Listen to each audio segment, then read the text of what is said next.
হালাল রুজি ছাড়া মানুষ জান্নাত লাভ করতে পারবে না। হালাল রুজি ছাড়া জান্নাত লাভের কোনো পথঘাট নেই।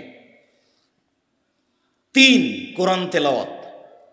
এই কথা বলতে গিয়ে আপনাকে আমি নিচে নামতে নামতে নামতে বলেছি শেষ পর্যন্ত সূরা ইখলাস কুল আল্লাহু আহাদ 1 মিনিটে একবার কোরআন মাজিদ পড়ার নেকি পেয়ে যাবেন। 3 বার পড়লে একবার কোরআন মাজিদ পড়ার নেকি নেন না। আপনাকে একটু ঠেকে রেখেছে, ব্যাগ বোকচা ডালি বাড়িঘর ভর্তি করে নেন নেকিতে, তার তো অভাব নেই। সূরা ইখলাস 3 বার পড়লে কি হবে? একবার কোরআন মাজিদ পড়ার সমান নেকি হবে। আমি এ কথা বলিনি, এ কথা মুহাম্মদ সাল্লাল্লাহু আলাইহি ওয়াসাল্লাম বলেছে। যদি কথা ঠিক না হয় তাহলে তাকে জবাব দিতে হবে। এটাই ঠিক, তাকে জবাব দিতে হবে না। আল্লাহ বলেছেন তাই তিনি বলেছেন, এটাই চূড়ান্ত। 3 বার পড়বেন, 1 মিনিটে 3 বার হয়ে গেল, একবার কোরআন মাজিদ পড়ার সমান নেকি। তার রহমতের অভাব নাই, তিনি সর্বশ্রোতা, তিনি সর্বদা দাতা, তিনি সর্বশক্তিমান, সবকিছু করতে পারে। ক্ষমতার অভাব নেই, দয়ার অভাব নেই। আপনার মতো লোককে 200 জান্নাত দিয়ে দিলে তার সমস্যা নেই। ফেরাউনকে ক্ষমা করে দিলে তার কোনো সমস্যা হবে না, তার বিচার আচার হবে না। তার নাম আজিজ। ফেরাউনকে যদি জান্নাতে দিয়ে দেয় তো কেউ বিচার করতে পারবে না, মামলা করতে পারবে না। সারা পৃথিবীর সব মানুষকে যদি জাহান্নামে দিয়ে দেন তো কেউ তার বিরুদ্ধে বিচার করতে পারবে না। তিনি সর্বশক্তিমান, সবকিছু করতে পারেন। সূরা ইখলাস 3 বার পড়বেন, নেকি দিয়ে আপনার ব্যাগ ভর্তি করে দিবেন, তার রহমতের অভাব নাই। আপনিও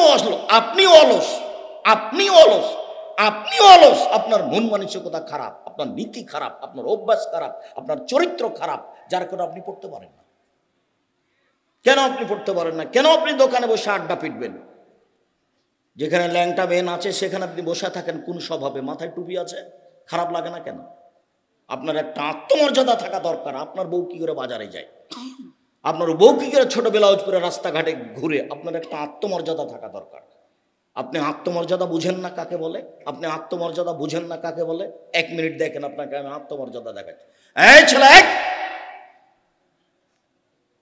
কথা বলছো কেন? কারো গায়ে হাত দিয়ে থাকবে না, এমনভাবে বসে থাকবা পাখি যেন মনে করে তুমি পাথর। এক ছেলে চেয়ে থাকবা, তোমাকে আমি আত্মমর্যাদা দেখাচ্ছি, তোমার বাপকে দেখাচ্ছি, তোমার মাকেও দেখাচ্ছি। 1 মিনিট এক খেয়ালে চেয়ে থাকবে। আত্মমর্যাদা কাকে বলে?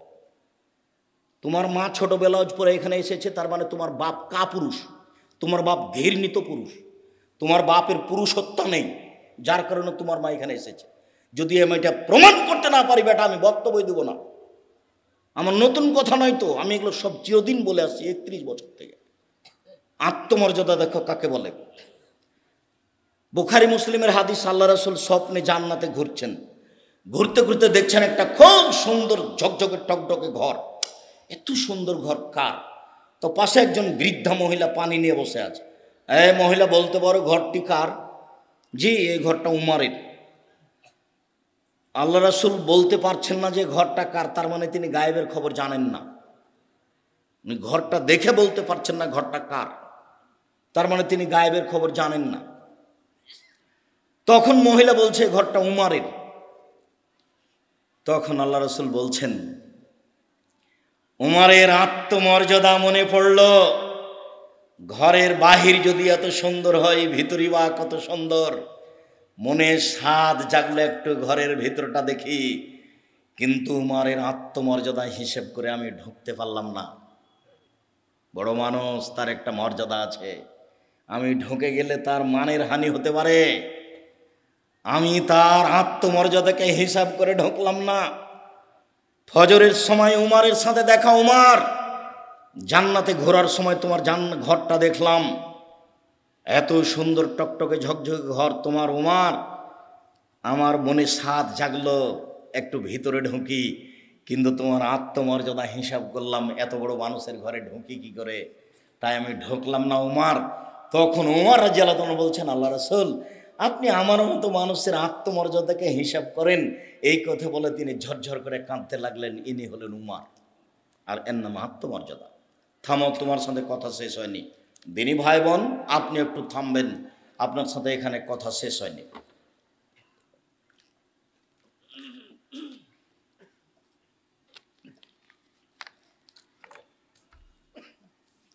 আবু বকর সিদ্দিক রাদিয়াল্লাহু তাআলা আনহার মেয়ে হচ্ছেন আসমা, আর আসমার স্বামী হচ্ছে জুবায়ের, গরিব মানুষ। তো আল্লাহ রাসূল তার স্বামীকে একটা জমি জায়গির স্বরূপ খেতে দিয়েছিলেন। সেই জমিতে ছিল খেজুর গাছ। তো আসমা সেই জমিতে যেতেন, খেজুরের বোঝা আঁটি মাথায় করে নিয়ে আসতেন বাড়িতে। তো একদিন আল্লাহ রাসূল রাস্তায় হেঁটে চলে আসছেন, দেখছেন আসমা একটা খেজুরের আঁটি বোঝা মাথায় করে আছে। তো আল্লাহ রাসূল বললেন যে, আসমা তুমি আসো, উঠে চলে আসো, উঠে এসে উঠো পিছনে।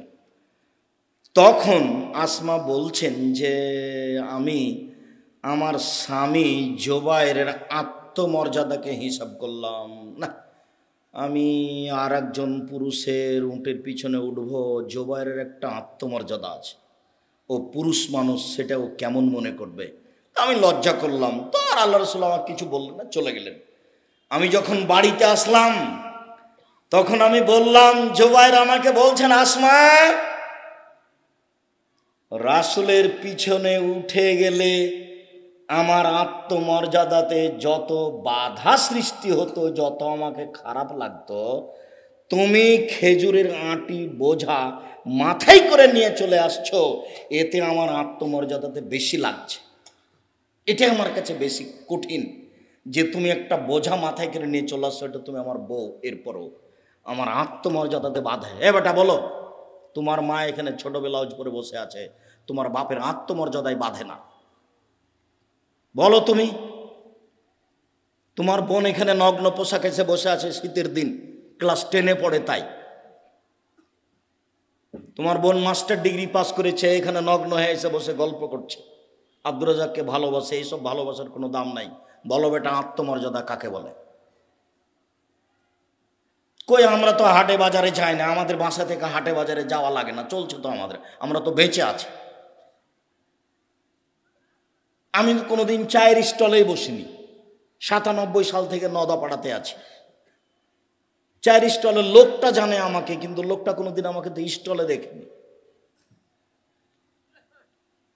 একটা আত্মমর্যাদা আছে। তোমার বাপের একটা আত্মমর্যাদা থাকতে হবে, তোমার মায়ের একটা আত্মমর্যাদা থাকতে হবে। তোমার বাপও হাজি, তোমার দাদাও হাজি, তোমার নানাও হাজি, অথচ তোমার মা ভোটে দাঁড়িয়ে বলছে অমুকের চরিত্র ফুলের মতো পবিত্র। একটা ফালতু মানুষকে বলছে, আসেন ভাই চা খেয়ে যান, আসেন ভাই চা খেয়ে যান। তোমার মা বলছে এই কথা। তোমার মা নিচে নামতে নামতে একবারে কত নিচে নেমে গেছে, পায়খানার চেয়ে খারাপ হয়ে গেছে। বলে দিও তোমার মাকে আব্দুর রাজ্জাক বিন ইউসুফের কথা বলে গেছে। আমার আসে যায় না, জামালপুরে বক্তব্য দিতে হবে, এটা আমি জিম্মেদারি নিনি। যদি আমি আমার কথার সত্যায়ন না করতে পারি, আমি জাতির সামনে কথা বলবো না। এটা আজকে আমার নতুন কথা নয়। সম্মানিত দিনী ভাই বোন, আপনাকে আমি খাটো করতে আসেনি, আপনাকে আমি অনেক ভালোবাসি। সম্মানিত দিনী ভাই বোন, আপনাকে আমি খাটো করতে আসিনি, আপনাকে আমি অনেক ভালোবাসি। আমি আপনার অনেক কাছের মানুষ, আমি আপনার দিনী ভাই। এই কথা বলে আপনাকে আমি পরকালমুখী করতে চেয়েছি। এই দুনিয়ার 5 পয়সা দাম নাই। কালকে ছিল 40 বছর বয়স, আজকে দেখছেন 60 বছর বয়স। কখন যে বয়স পার হয়ে গেল, দেখতে দেখতে দাড়ি পেকে গেল, তার মানে কয়দিন পরে কবর। তাহলে কি করলাম জীবনে, কি করেছি? জবাব দেওয়ার জন্য প্রস্তুত থাকতে হবে, কোনো পথ নাই। আর পরিস্থিতি এত কঠিন, পরিস্থিতি এত জটিল, আপনাকে আমি কি দিয়ে বুঝাই? পরিস্থিতি কত জটিল, পরিস্থিতি কত কঠিন, বিবেক বুদ্ধি থাকবে না। বিচার যখন শুরু করবেন তখন তিনি বলবেন, আল ইয়াউমা লা তামলিকু নাফসুন লিনাফসিন শাইআন ওয়াল আমরু ইয়াউমাইযিন লিল্লাহ। আজ কোনো মানুষ কোনো মানুষের কোনো উপকার করতে পারবে না, একাচ্ছত্র মালিকানা আমার হাতে। তারপরে তিনি বলবেন, আইনাল জাব্বার আইনাল মুতাকাব্বির, স্বৈরাচারী, স্বেচ্ছাচারী, অহংকারী, বদমেজাজেরা কোথায়? আনা মালিকুল আমলাক, আমি হচ্ছি রাজাধিরাজ। আপনার সামনে যখন কথোপকথন শুরু হবে তখন কোনো দোভাষী থাকবে না, মধ্যে কোনো অন্তরাল থাকবে না। লাইসা বাইনাহু ওয়া বাইনাহু অন্তরাল। আপনার মাঝে আর আল্লাহর মাঝে কোনো দোভাষী থাকবে না, কোনো অন্তরাল থাকবে না। সরাসরি কথা হবে। যখন কথা হবে, আল্লাহ রাসূল বলছেন, ফায়ানজুরু আয়মানা মিনহু ফায়ারা মা কাদ্দামা মিন আমালিহি। ওই সময় তো ডান দিকে লক্ষ্য করবে, ডান দিকে লক্ষ্য করলে তার পুরো জীবন সব দেখতে পাবে। কোথায় সুদের অঙ্ক কষেছে, কোথায় ভাবিকে গালি দিয়েছে, কোথায় কার সাথে গল্প করেছে, কোন কলেজে বসে থেকেছে, কোন অন্যায় করেছে, সব দেখতে পাবে। টক টক টক টক করে ঝকঝক করে দেখতে পাবে। ফায়ানজুরু আশআমা মিনহু, তারপর বাম দিকে লক্ষ্য করবে, ফায়ারা মা কাদ্দামা মিন আমালিহি, তার পুরো জীবন সব কর্ম দেখতে পাবে। ফায়ানজুরু তিলকা ওয়াজহি, তারপর সামনের দিকে দেখবে ফায়ারা নার, তখন সামনের দিক দেখবে জাহান্নাম। এ হলো অবস্থা বিচারের। এরপরেও খুব জটিল অবস্থা। আল্লাহ তাআলা বলছেন আলিয়ামা নাখতেমু, আজ আমি তাদের মুখমণ্ডল বন্ধ করে দিয়েছি। হাত কথা বলবে, মুখে কথা চলবে না। পায়ে বলবে, হাত তুমি ঠিক বলেছ।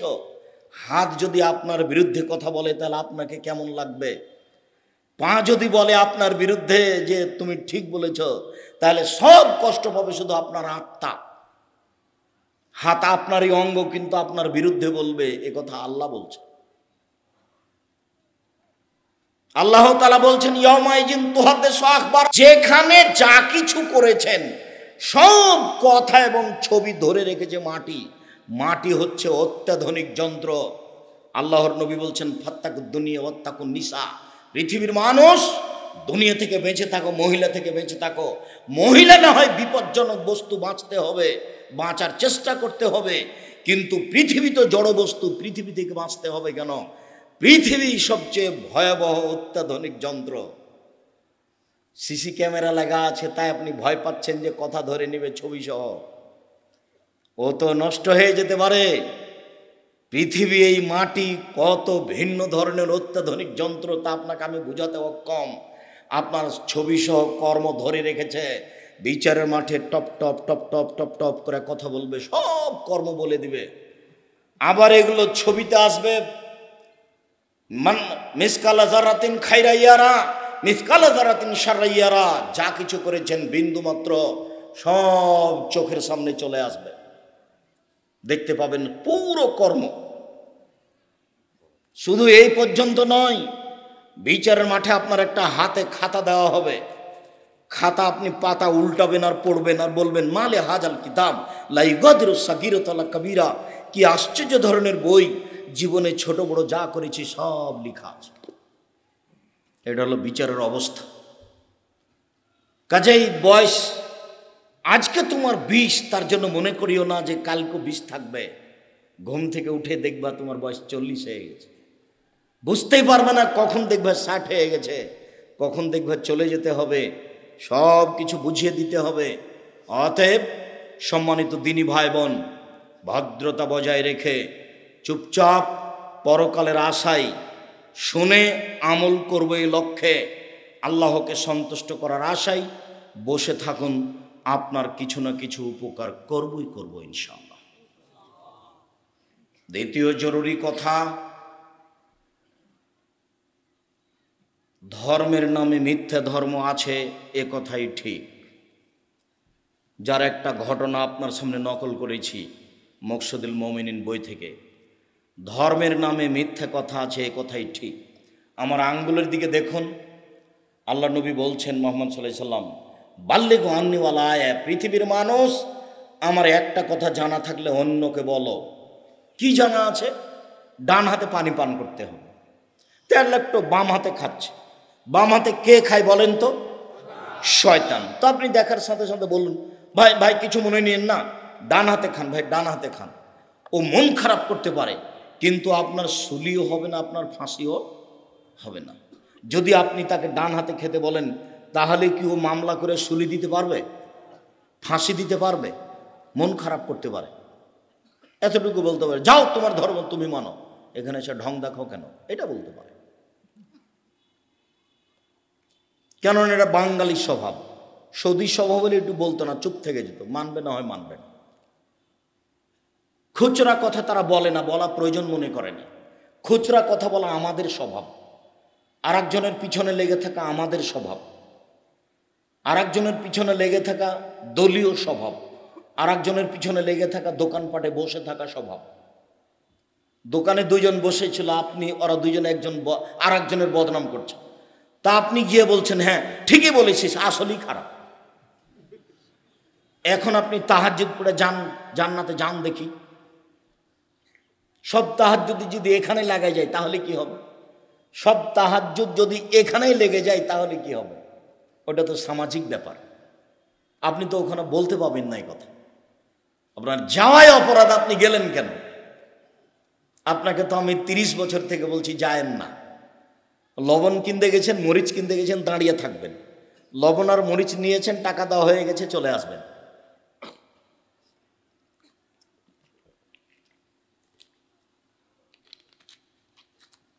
আমার একটি কথা জানা থাকলে অন্যকে বলো। 2, ও হাদেসন বানি ইসরাইল হারাজ, বানি ইসরায়েলের কাহিনী বলো, কোনো দোষ নেই। বানি ইসরায়েলের কাহিনী সত্য বলতে হবে, মিথ্যে নয়। বানি ইসরায়েলের কাহিনী যেমন আপনাকে একটা বাক্য দেখাই। ইস্তারা রাজুলুন আকারান, একটা লোকের কাছে জমি কিনে নিয়েছিল। ফওয়াজাদা ফি আকারিহাল জাররা, জমি কিনে নিয়ে যখন জমি চাষ শুরু করেছে তাতে একটা স্বর্ণের পাতিল পেয়েছে। তখন স্বর্ণের পাতিলটা জমি বিক্রেতার কাছে নিয়ে গেছে। জমি বিক্রেতার কাছে নিয়ে গিয়ে বলছে, খুদ দাহাবা কামিন ইন্নামা ইশতারাতুল আরদ মিনকা ওয়ালামাবতা মিনকা দাহাব। আপনি স্বর্ণের পাতিল নেন, আপনার কাছে আমি জমি কিনেছি, পাতিল কিনিনি।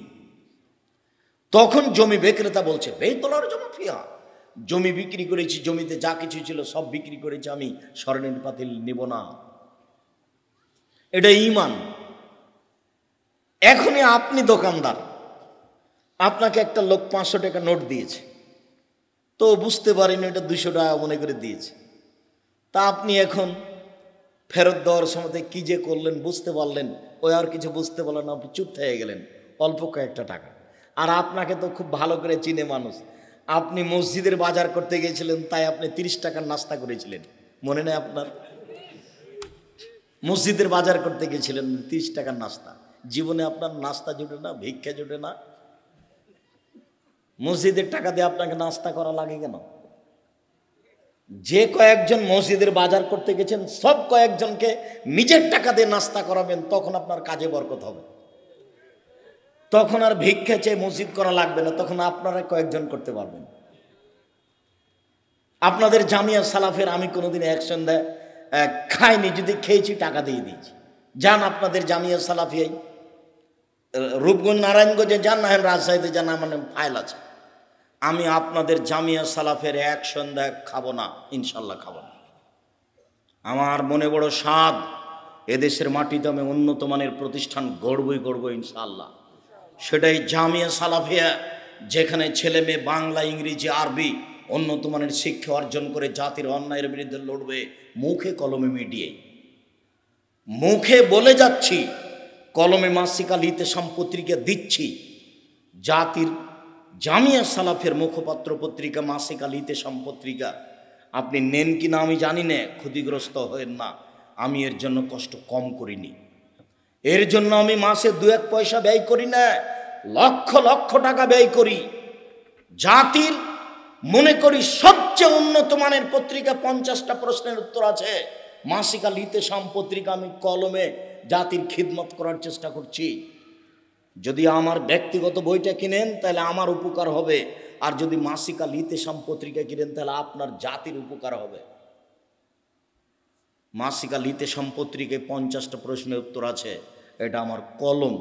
মিডিয়া অনলাইন আল ইতেসাম টিভি, আপনারা সেখান থেকে প্রশ্নের উত্তর, বক্তব্য, আরও যত মিডিয়া আছে সেগুলোতে দিনের খিদমত চেষ্টা করছি। আমি মানুষ হিসাবে জাতিকে ফাঁকি দিচ্ছি এটা মনে করি না। আমি জাতিকে সার্বিকভাবে যেভাবে সম্ভব সেইভাবে দিনই সেবা দিয়ে যাচ্ছি বলে আমার মনে বলছে। দিনই সেবার সবচেয়ে বড় মাধ্যম জামিয়া সালাফিয়া।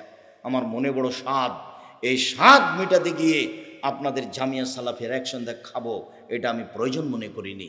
এক সন্ধ্যা খেলে আমি তার টাকা দিয়ে দিয়েছি, আমার নামে ফাইল আছে। জামিয়া সালাফিয়া আমার প্রতিষ্ঠানে, আপনাদের এর যদি কারো